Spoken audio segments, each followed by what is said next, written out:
PA Books is a production of PCN, a nonprofit television network. Listeners like you make our programming possible. To learn more about PCN's mission and to support PCN with a donation, visit PCNTV.com.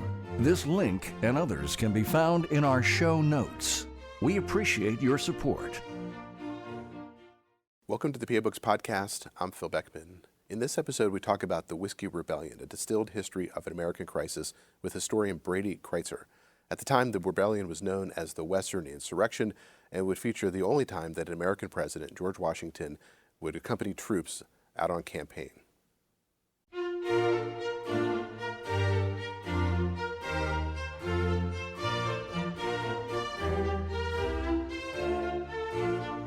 This week on PA Books, Brady Crytzer, author of The Whiskey Rebellion.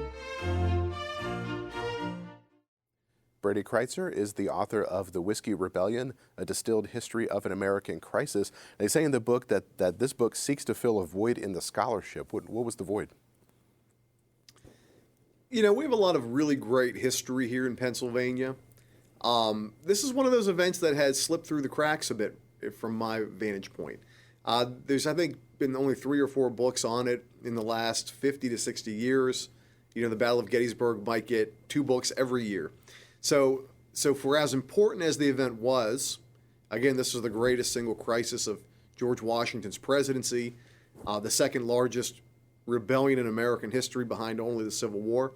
As important as it was, I think it was sort of in a blind spot in our kind of public consciousness here in Pennsylvania and really in America.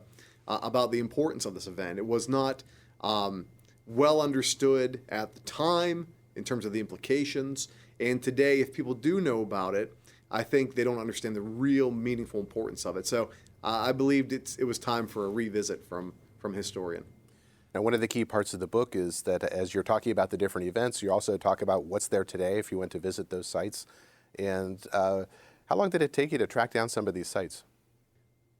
It's always been something I've been working on as far as wanting to find locations. It wasn't always a book, though. Again, in Western Pennsylvania, a lot of these sites exist in kind of their original primitive form. There's not signage on a lot of them, or if there is, it's only locally known.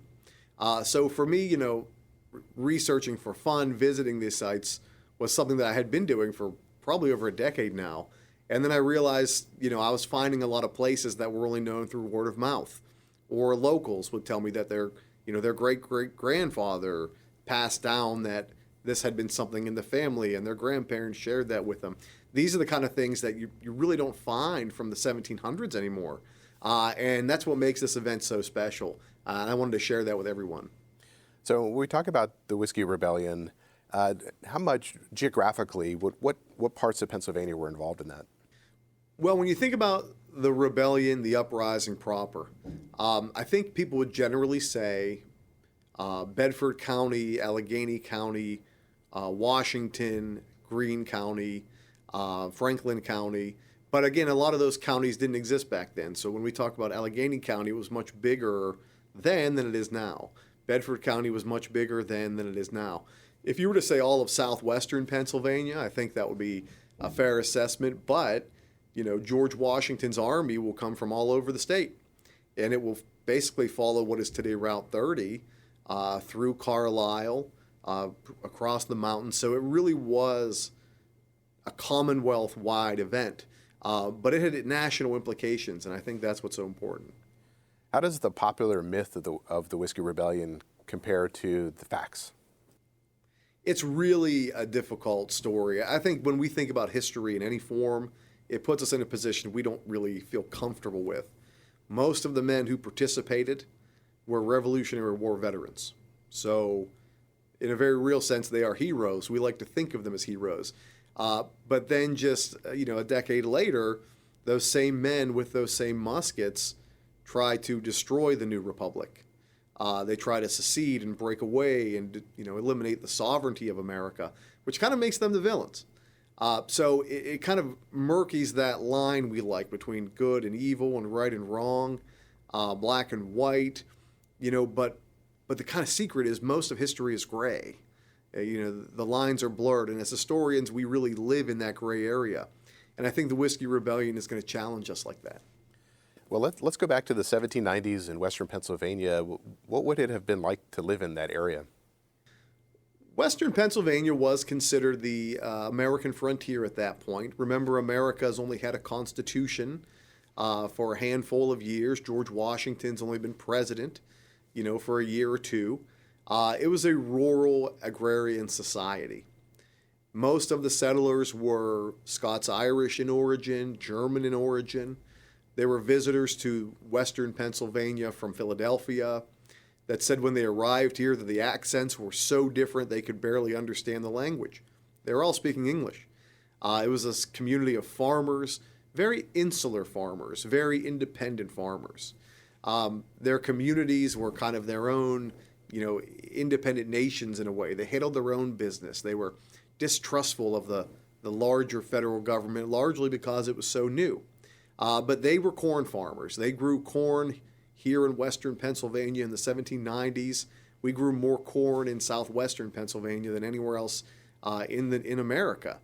So we were really the corn capital. And when you have that as your primary crop, it's very natural that whiskey is going to be your primary product. Let's talk more about whiskey. Why was whiskey so important economically in that area? We really grew two things in Western Pennsylvania really well. We grew corn and we grew rye. Now, if everyone's growing that, you want to sell that to the markets of the East, because you're not going to sell corn to your neighbor who's also a corn farmer. Lugging those things over the mountains toward what is today Breezewood and then Carlisle and ultimately Philadelphia is very expensive. It's very cumbersome. So they would distill it down into whiskey. You could sell that much easier, and it was much easier to carry eastward. So whiskey became, the real sort of lifeblood of this region. But it was also much more than that. It was a currency in this region. This was a place where, hard currency, money, and coins really didn't exist. I mean, first of all, as a nation, we didn't print our own money or mint our own coins yet.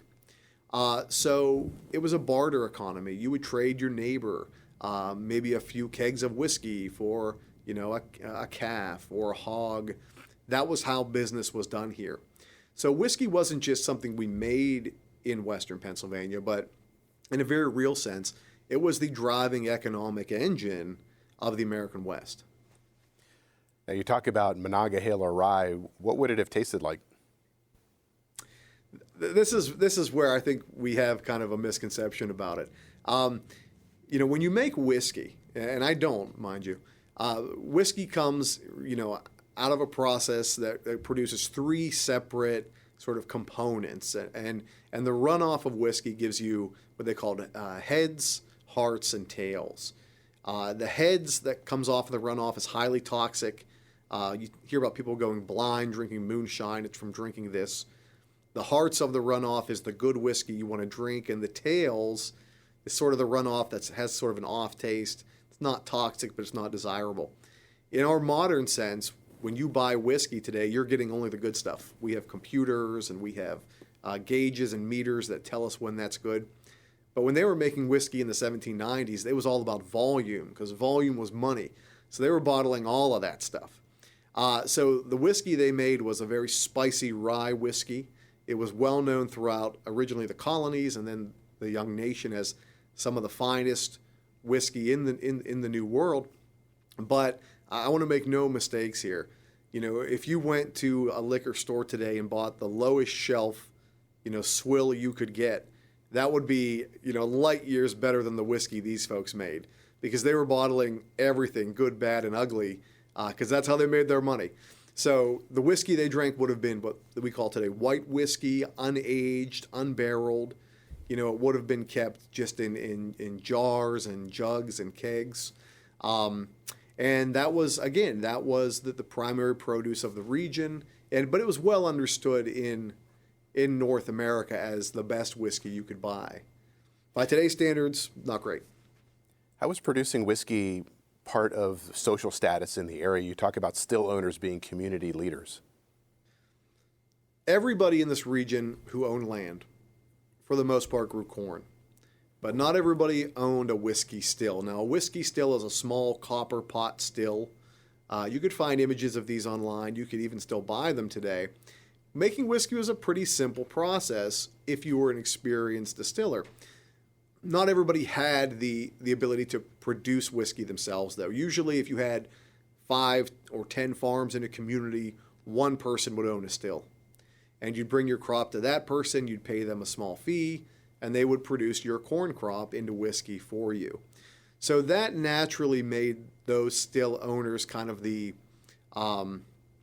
politically connected, popular people in the region. One of the richest men in western Pennsylvania at this time was a general named John Neville, who will play a big part of the story. The average distiller had a 5 or 10 gallon pot still. John Neville had a 500-gallon still.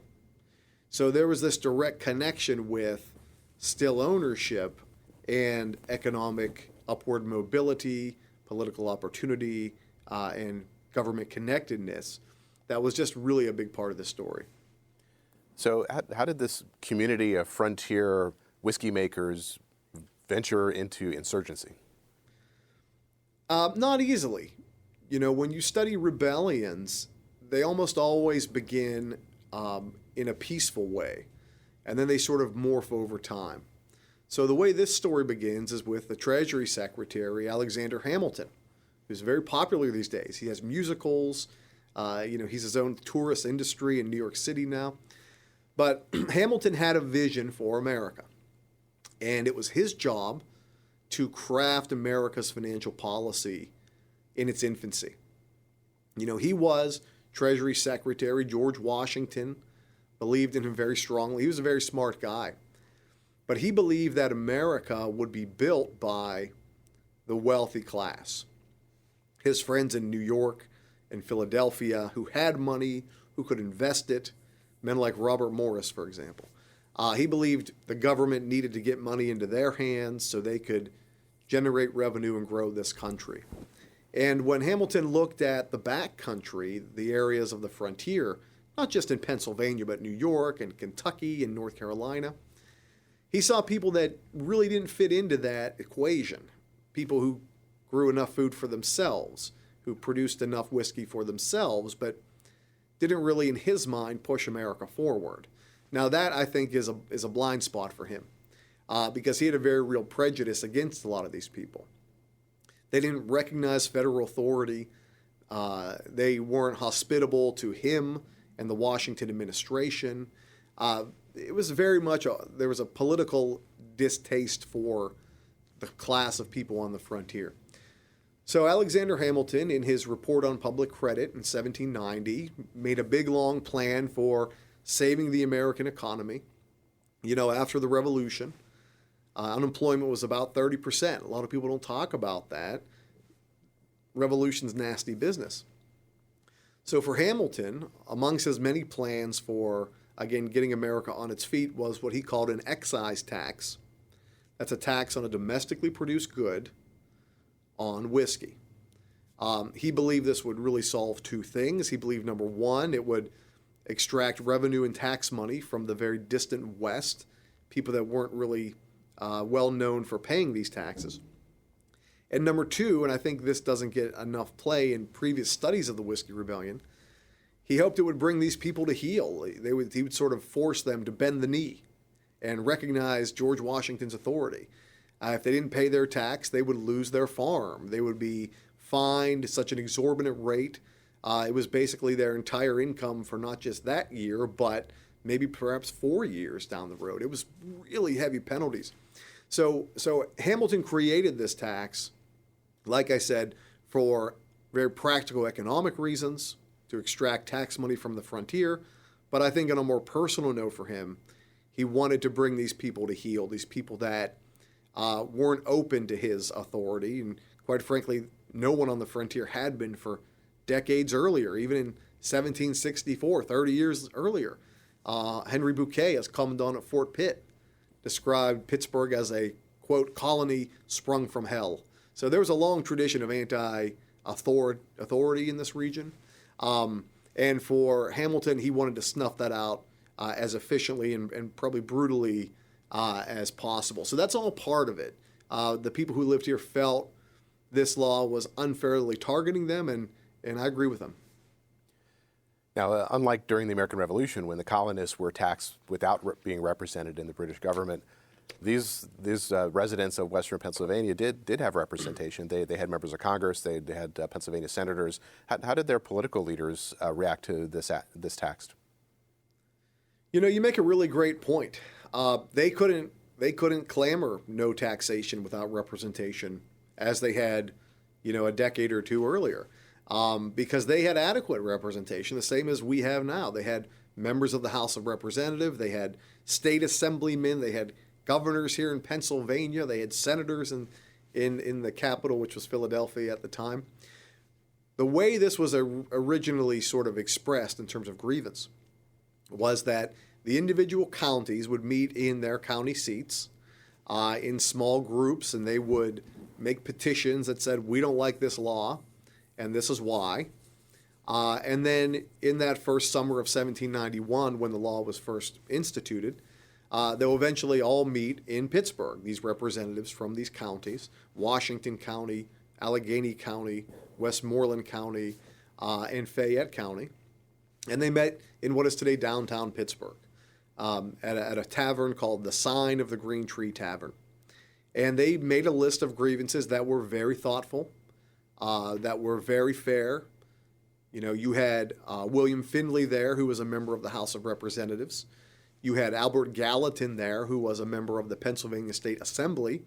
Now, one day Gallatin would go on to become a U.S. Senator, and eventually our longest-serving Secretary of the Treasury ever. So he was a very big, important person. It was, it was not a riot at that point. It was not a rebellion at that point. You had people who understood they had a constitution, still new, but they had one, and they had rights according to that constitution. And they signed a petition, and they wrote their names, and they sent the petition off to the Capitol, which was absolutely their right as Americans, as it still is today. And the response they got was not what they wanted at all. So now this is a rebellion that takes place over several years. It doesn't just happen all at once. How did they go from petitioning for their grievances to a point where they're now engaging in violence? Well, when those petitions were taken to Philadelphia, both for the Pennsylvania government and the federal government, Alexander Hamilton kind of saw this coming, but again, he designed it this way. So he told his allies in Congress, okay, let's reduce the tax. Again, this is a tax that can cost people everything here in the West. Their farmland, right? The things they're going to leave to their children for generations. They lowered the tax by 1 cent. It was offensively low. It was, in my opinion, on Hamilton's part, absolutely meant to antagonize them further. I mean, that is a character flaw he has. And that's when they realized that, we were trying to play by the rules. We don't trust this new government or really believe in it much. And they're going to play games like this. Go figure, right? We have people in government, Congress playing games instead of, getting something done, trying to score points. So shortly after that kind of rebuke or that sort of half-hearted gesture of a 1 cent reduction, we begin to see folks, especially in Washington County, forming up into familiar groups that they used to, these militia groups. And they begin expressing their dismay in violent ways, targeting the most obvious sort of manifestations of government power on the ground, which were the tax collectors and revenue inspectors. And as early as the fall of 1791, a man named Robert Johnson lives here. They're neighbors, just happens to work for the Treasury Department. He'll be ambushed in the middle of the night. He'll be stripped naked, tarred and feathered. His head will be shaved with a razor. Again, not very carefully. He'll be very bloodied by this affair. And he'll be beaten and left for dead in the streets. And fortunately, he survives. But this is pretty early on. We begin to see this kind of dual nature of it.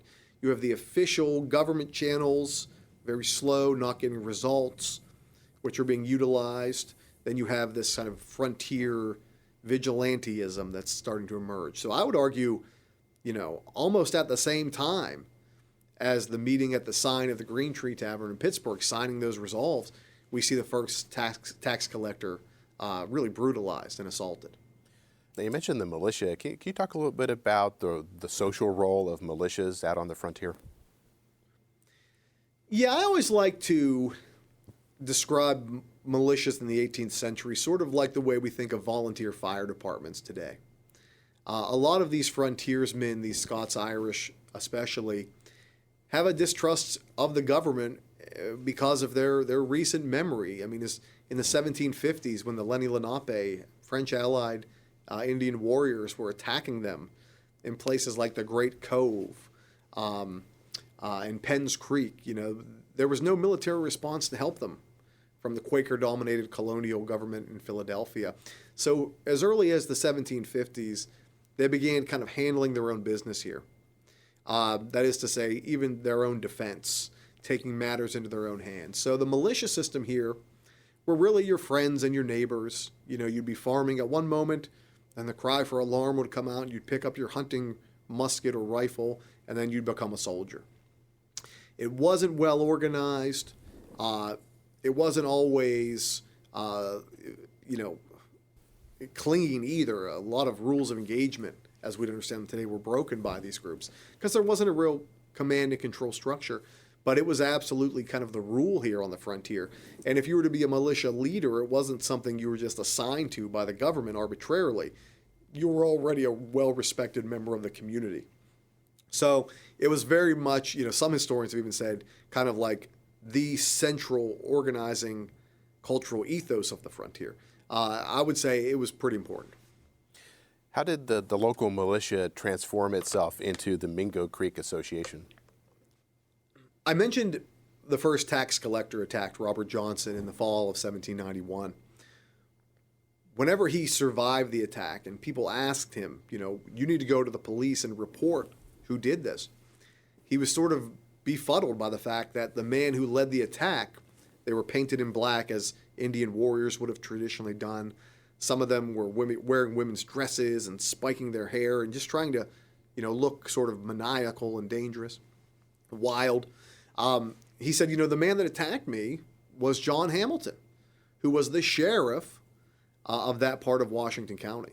So what do you do if you're Johnson when the person you report the attack to was your attacker? It was a very bad situation. And furthermore, that same man, John Hamilton, was the head of the state-assigned militia of this region in Pennsylvania. So if this did turn into a general rebellion, he would have to lead the attack to uphold the state's sovereignty, which obviously wasn't going to happen. So at a place called Mingo Creek in Washington County today, we really see the violent resistance of the Whiskey Rebellion kind of fomenting and forming there. And by 1794, it gets really bad. They establish their own courts. They establish their own militias separate from the militia of Pennsylvania. They build jails. They put people on trial. They lock them up. It's these kind of things that slowly chip away at the real health of a republic. And those kind of things are what prompted President George Washington to react with force eventually.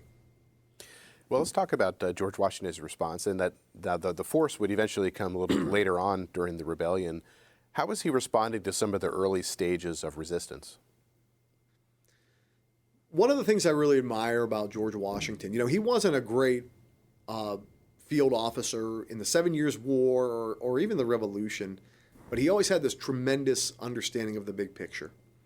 And for Washington, he was, if you want to study leadership and the things that make a good leader, George Washington was a phenomenal boss as president. I would go so far to say that we don't have a republic today if really anyone else was president during those first 10 years of our existence. Washington's that important. But one of the great strengths of him was he realized that he didn't know everything. He established a cabinet of advisors to help him make decisions because he couldn't do it alone. He understood his strengths and his weaknesses. So early on in this sort of fomenting rebellion, 1791, 92, and 93, not only does he have a lot of other things going on foreign policy-wise. There's an epidemic in Philadelphia of yellow fever. They have to flee the capital. 1 out of 10 Philadelphians die from this disease.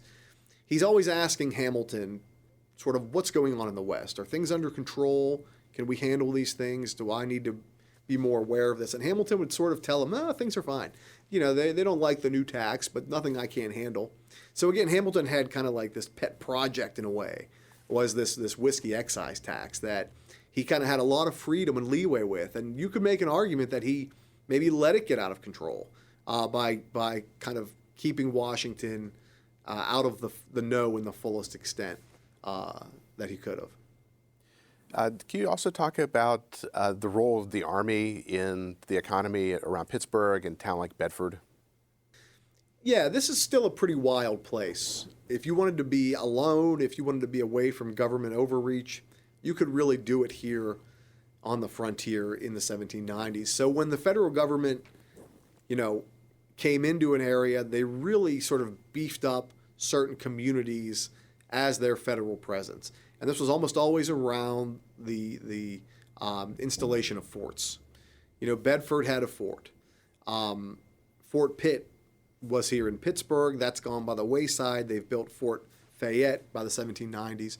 Pittsburgh was very much the federal city of the West. There were soldiers in the fortification.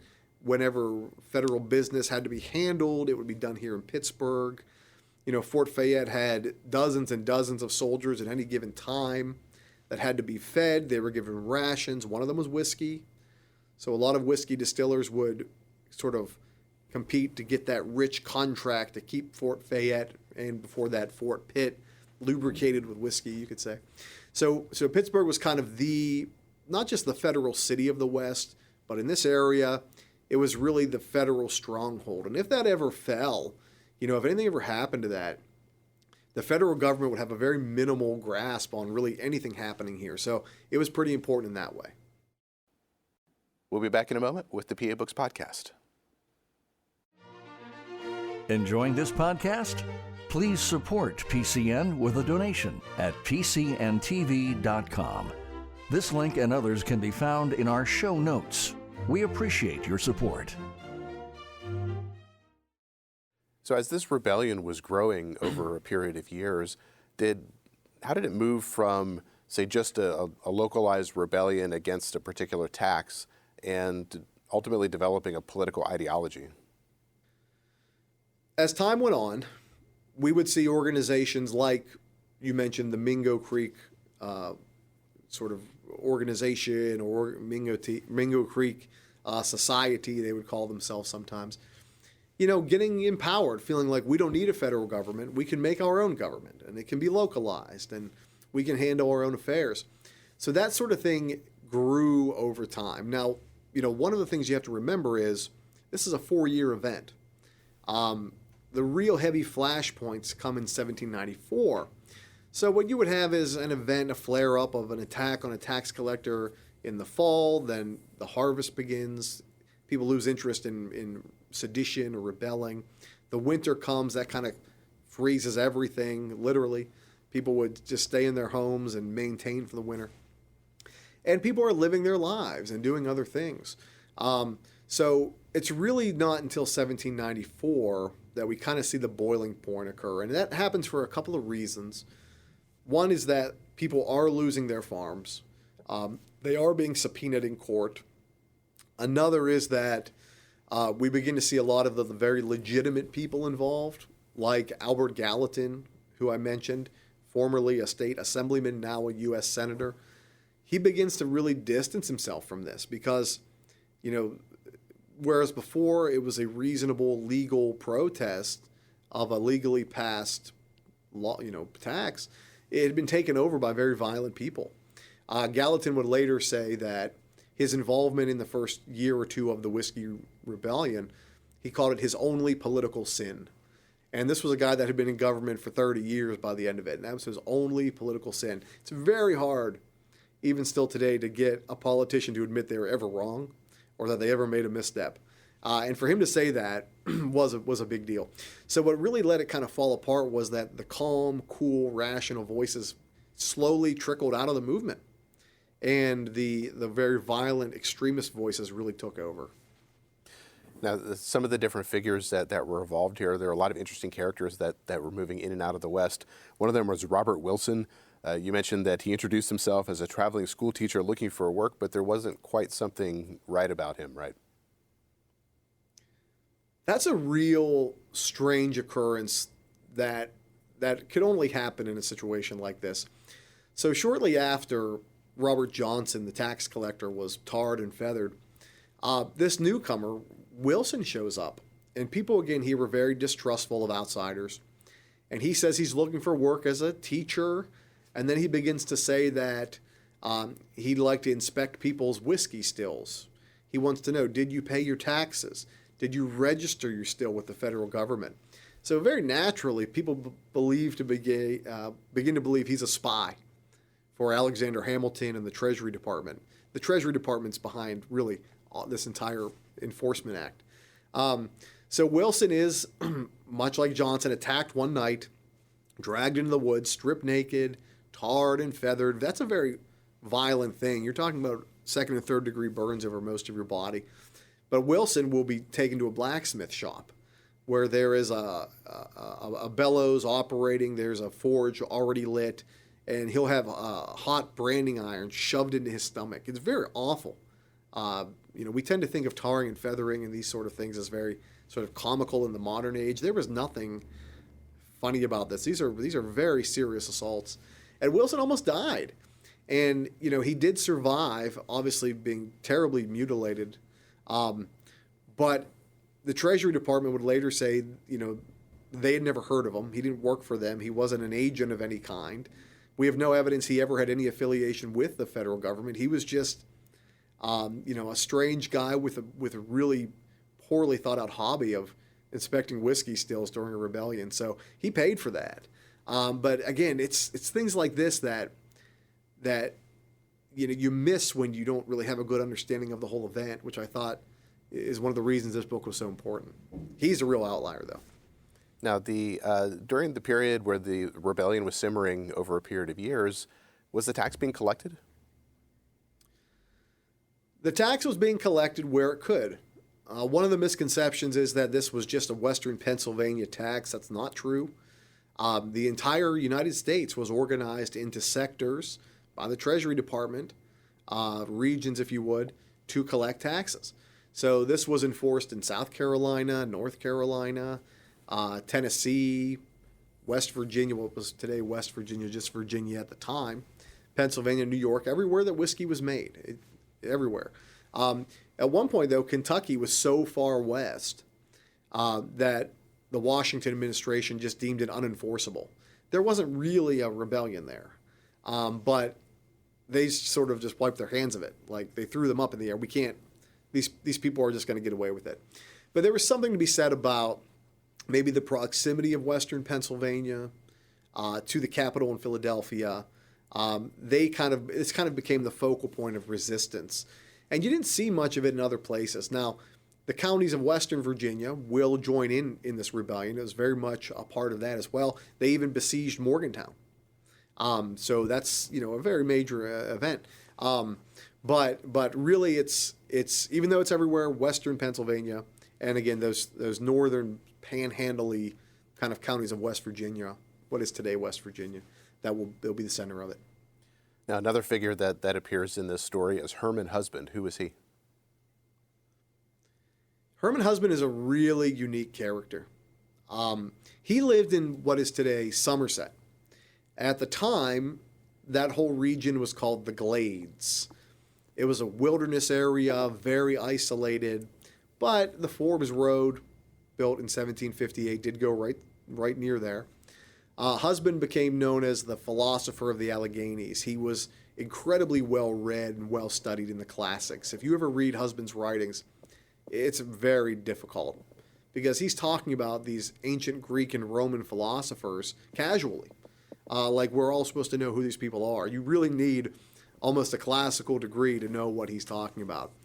But he had this vision of almost an apocalyptic vision from the book of Revelations of what Western Pennsylvania was. He believed that the Bible predicted a new Jerusalem, a new promised land for the world. And he had convinced himself that Western Pennsylvania, the frontier, the Ohio country, was that new Jerusalem. And the Bible talks about, 7 gates and all this kind of symbology, and he would climb through the mountains near Somerset and locate 7 mountain passes that, again, he believed were biblically foretold. And he did get sort of a following of people in these strange kind of backwoods meetings that believed what he was saying almost in a cult-like manner. Now, all that aside, that has nothing to do with the Whiskey Rebellion. But when the Whiskey Rebellion begins, Husband looks at that as his opportunity to make this happen. Okay, if these whiskey rebels are successful, he doesn't care much about taxes or whiskey. If they're successful, they're going to create the new biblically foretold Jerusalem. So this is my means. This is the moment. He's a real far-out character. Now, there were several conventions, one of which was the Second Pittsburgh Convention. What was going on at these conventions? What were they debating, and were they coming out of it with resolves and demands? The first convention was one I mentioned earlier. You had state assemblymen there. You had state representatives. You had congressmen there. They were just drafting lists of grievances. Here's how we feel. We've signed our names. Take it to Congress. The second Pittsburgh Convention would also be held in downtown Pittsburgh. This one was far more radical. This is the one where you see those voices that are calm and collected now having left, and the extremists kind of take over. The demands become more extreme, more virulent, much more anti-government, much more anti-constitutional, much more seditious, quite frankly. And that's kind of how these conventions were playing out. As you get deeper into 1791, that's the kind of reasonable one. 92, 93, 94, they become far more extreme until they are openly calling for rebellion against the United States. And one of the key leaders, one of the key radical leaders was David Bradford. Who is he, and how did he rise to power? David Bradford lived in Washington, Pennsylvania, the city proper. Washington was a big city at the time, as big or even bigger than Pittsburgh. I don't want to give the illusion that Washington was a frontier place of rugged people. I mean, those people were in Washington County, but Washington itself, downtown, was a very modern American city. David Bradford was from Maryland. He was the deputy attorney general of Washington County. He was well educated. He was wealthy. He lived in what would be called a manse or a mansion, which still stands in Washington today. He was refined. He was well versed in European politics. He believed in a movement sweeping France called the Democratic Republican movement. This sort of very small government, low government or no government intervention in your life movement. It was organized and filled with wealthy sort of philosophers. So he was not really part of the Whiskey Rebellion early on, but he was very interested in seeing it succeed. He would write newspaper editorials in support of the rebels, but he would never be present at these attacks or these sort of, some of them, liberty pole risings where they'd lift these poles up and have a public demonstration. He was a lawyer, so he understood that he wanted to have some plausible deniability. He wanted to be supportive, but not on the scene, so he wasn't liable for whatever happened. Again, this was all against the law. So Bradford is kind of a cheerleader for the first few years of it.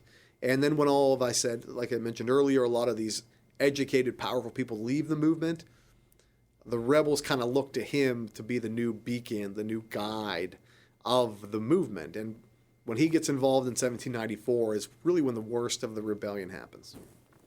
Now, one of the key armed conflicts during this period was the Battle of Bower Hill at the home of John Neville, who you mentioned earlier. Talk about Neville's role as revenue inspector and why he ended up becoming a target. John Neville was one of the richest men in Pittsburgh. He was a Revolutionary War general. He served with George Washington at Valley Forge and all through New York and New Jersey. He was well liked in Pittsburgh. Even though he would ultimately become sort of public enemy number one, he was very well liked. He was a diehard Federalist, so he was in the same political party as Washington and Hamilton. Because of that, he was given the head of the position, sort of appointment, as the chief revenue inspector of this region.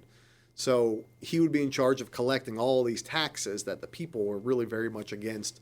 And that was very intentional. One, he was rich and powerful. Two, he was the primary supplier of whiskey to Fort Fayette, so he had a rich, fat government contract. And three, Hamilton believed people wouldn't resist him because he was so well liked. So this very quickly turns out to be a farce on Hamilton's part. Even though people like General Neville, they will turn their back on him. Part of his job, as I said, is to collect taxes. He actually gets to keep a percentage of those taxes. So that doesn't sit very well with the farmers who he's taxing. It's like opposite Robin Hood, right? Steal from the poor to give to the rich is the way they see it. So Neville has a very unenviable job, but he takes it very seriously. He knows there's problems with the tax. He's also a whiskey distiller. But he believes he has a duty to his government, to his constitution, to his president, to see it through. And he will become the kind of focal point of animosity of these whiskey rebels in 1794. Now, in talking about this battle, you talk about how Neville armed the enslaved people that he had on his property, and you say that enslaved people were ubiquitous in the American West, but rarely appear in the historical record. What did you learn about the role of slavery in this period? This is an absolute blind spot for most Americans today, especially here in Pennsylvania, and even most historians of the American frontier in the 18th century. There was a census taken in 1770 of Westmoreland County, which was really all of western Pennsylvania at the time. And 200 families claimed to have owned over, I believe it was about 800 slaves, a little more, a little less. Slavery was not just a southern phenomenon. Slavery was very much present and active here in the frontier. Pittsburgh had dozens and dozens of enslaved peoples living and working here, obviously against their will. They were just as much a part of Pittsburgh as anyone else. They did a lot to build the city. But again, they are always present but never seen. We don't see them in the sources often, so we don't really give them the credit they deserve. Slavery is really an important part of the American experience. It's not just something that happened and left, but when you look at all of the big mansions of the American South, when you look at these beautiful antebellum homes, even the White House, you have to remember those were built by enslaved peoples. The architects of the American South were enslaved. The musicians of the American South were enslaved. The people that laid the roads and built the bridges and built the homes were enslaved. We put a real value in the North of working hard and breaking your back and the dignity of work, and that was something that wasn't afforded to a lot of enslaved peoples for most of history. They did the work and then they were left out of the story. If you look at paintings, historical recreations of the frontier, you never see black people in these paintings, but they're almost always there. We have this idea that the frontier was a place where you pulled yourself up by your bootstraps and you cut down trees and built cabins by yourself, and a lot of people did. But there were also a lot of African American people here doing that work in and around Pittsburgh that are really left out of the story. John Neville owned over a dozen slaves, and they were on his property in what is today Scott Township, Bridgeville, Pennsylvania, and they were not unusual for being there. It was very much expected that they'd be there. So I think when you study the frontier, you have to understand there's a lot of people that live here. And the frontier community is really a very big melting pot of people, not just native peoples and settlers, but enslaved peoples as well. And they're all sort of blending cultures together. That's what frontiers are. They're places of blending, not necessarily of conflict, not all the time. And the enslaved have really been left out of that story for a long time. Now, eventually the Whiskey Rebellion would get to the point where George Washington would invoke the Militia Act and he would start to organize an army. Where was this army coming from? Were these militia units coming from different states? Yeah, we don't really have much of a United States Army at the time. during the same time as the Whiskey Rebellion, again, Washington has a lot on his plate. We're fighting what's known as the Northwest Indian War in what is today Ohio against the unified tribes of the Western Confederacy under the command of a warrior named Little Turtle. So we have real serious military concerns in the West, the far West at the time. So Washington needs to throw together a military force here, and he will call upon the governors of New Jersey, Pennsylvania, Maryland, and Virginia. The Virginia governor is Light Horse Harry Lee, and these governors will raise troops and lead them themselves against these whiskey rebels. All told, Washington will succeed in raising about 13,000 men. That is roughly as big, maybe a little less, as any of the armies he ever commanded in the American Revolution. So this is no small feat. And he organizes them relatively quickly in just a handful of months to converge together from, again, 4 different states and march into western Pennsylvania. Now, you're right that he organizes this army into 2 wings, a left wing and a right wing. How are those wings comprised, and what routes did they take out to the west? When you have an army that big, you have to bring it all together, right? 4 different states. So the Pennsylvanians and the New Jerseyans will come together in what is today Carlisle. Well, what was then Carlisle, too. And they'll kind of conglomerate into one force there. The Marylanders and the Virginians will meet at Fort Cumberland in western Maryland, and they'll come together there. And these 2 forces will then converge in Bedford to begin their march into the heart of this rebellion in western PA, mostly toward lower Allegheny County and Washington County. But it's an impressive force. Now, the Army are not made up of battle-hardened veterans. Again, the battle-hardened veterans are the whiskey rebels because they fought in the Revolution. So most of this Army Washington's put together out of these 4 state militias are young men, 17, 18, 19 years old. They have no combat experience. They're very undisciplined. They become known as the Watermelon Army. As they move through the state of Pennsylvania, they begin to pillage and plunder livestock and local farms. The locals hate them. They're kind of a disorganized mess. But all things considered, I am fairly complimentary of Washington for actually, as rowdy as they were, kind of getting them together and getting them in action. So what role did Alexander Hamilton have to play in this army? He was Treasury Secretary, but he was out with the army itself.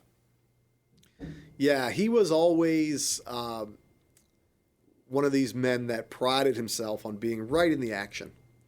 When we think of the Treasury Secretary, we don't think of someone doing what Hamilton did, but there were no precedents back then. You know, there was never been a Treasury Secretary before.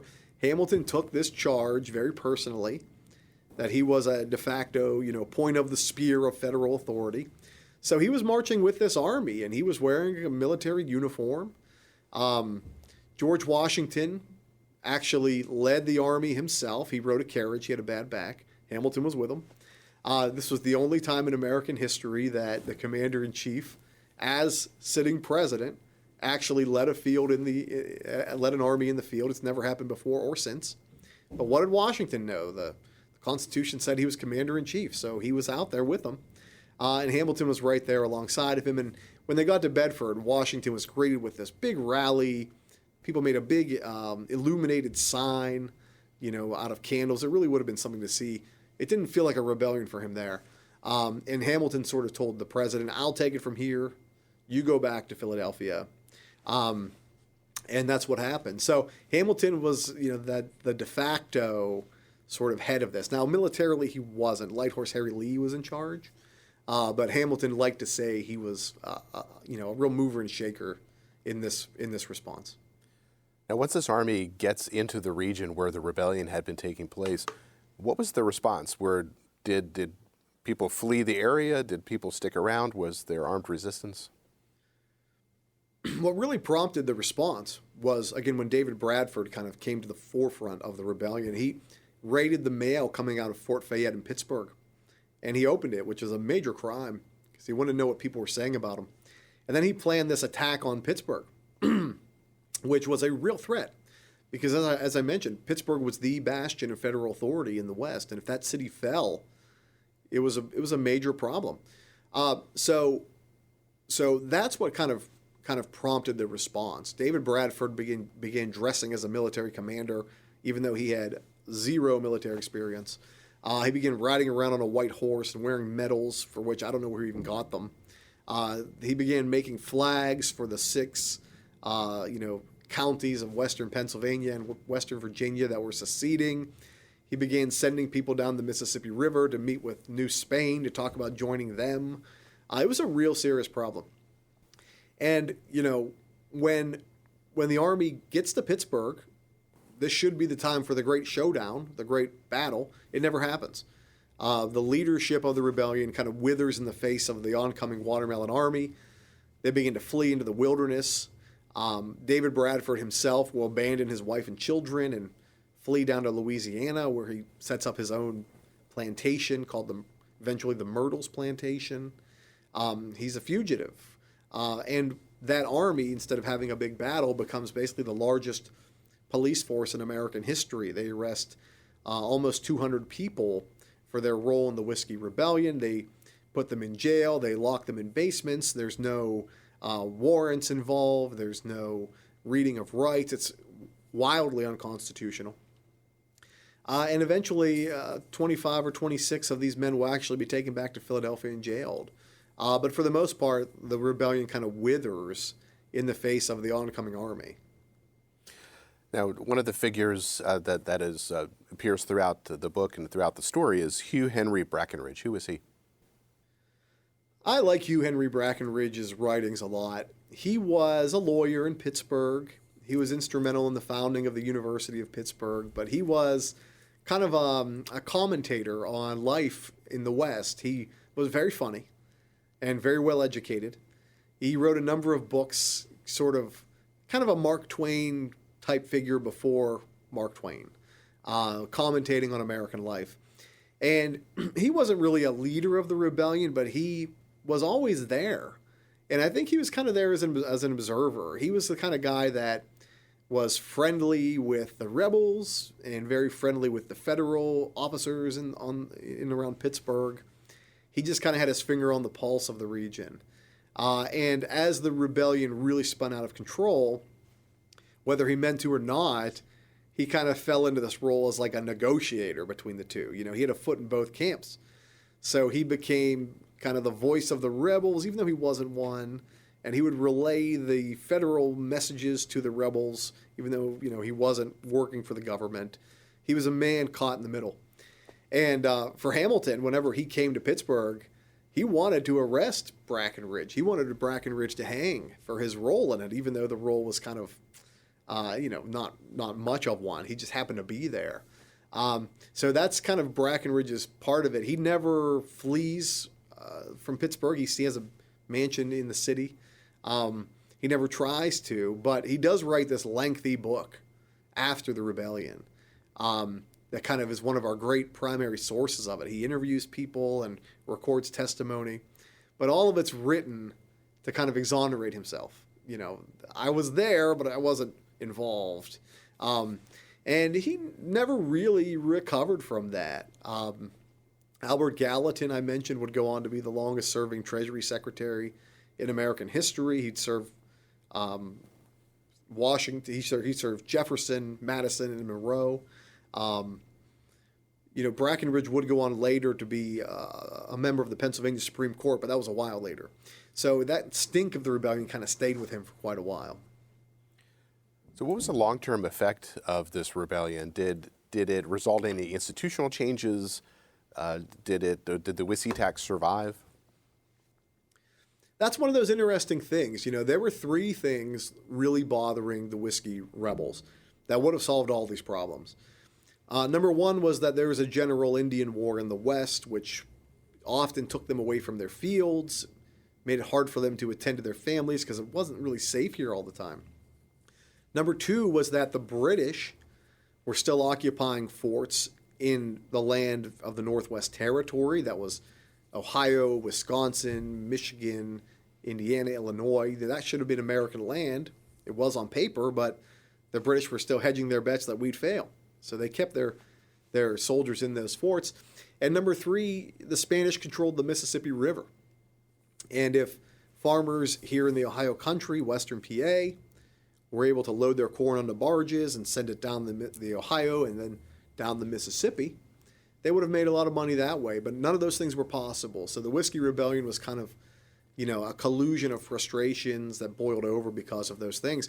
I say all of that because within 2 years of the end of the Whiskey Rebellion, the Washington administration will broker 3 treaties that will end all of those problems. All of those problems will go away. So that would have really made this whole thing moot, I think. Thomas Jefferson would have run for president in 1796 and 1800, and he would always lean on the Whiskey Rebellion as sort of like big government overreach at its worst. And whenever he was elected in 1800, he was the one that ultimately got rid of the law. So it did stay around for a while. But a lot of the resistance early on of the Whiskey Rebellion, that the organized resistance, writing petitions saying this is unfair, those became the basic tenets of Thomas Jefferson's Democratic Republican Party, which was very mainstream. So it's only when things went violent, when things got out of control, that the Whiskey Rebellion became sort of an untouchable event. Even to call it the Whiskey Rebellion is a very political statement. At the time, it was never called that. Alexander Hamilton called it, or I should say, at the time, it was really known in newspapers as the Western Insurrection, which is much more scary sounding. And as Jefferson became closer and closer to winning the presidency, that's Hamilton's great political nemesis, Hamilton tried to trivialize the event. He didn't want this event to seem like a big deal. He began calling it the Little Whiskey Rebellion. The Western Insurrection sounds very dire, which it was. He called it the Little Whiskey Rebellion, and that's what stuck. So you want to talk about political spin, 200 years later, here we are. Well, we've been talking about the book, The Whiskey Rebellion, A Distilled History of an American Crisis. Brady Crytzer, thank you for joining me. Thank you very much. Listeners like you make PCN programming possible. Full episodes of PA Books, as well as other PCN programs, are available to stream with the PCN Select app. To learn more about PCN's mission and to support PCN with a donation, visit pcntv.com. This link and others can be found in our show notes. We appreciate your support.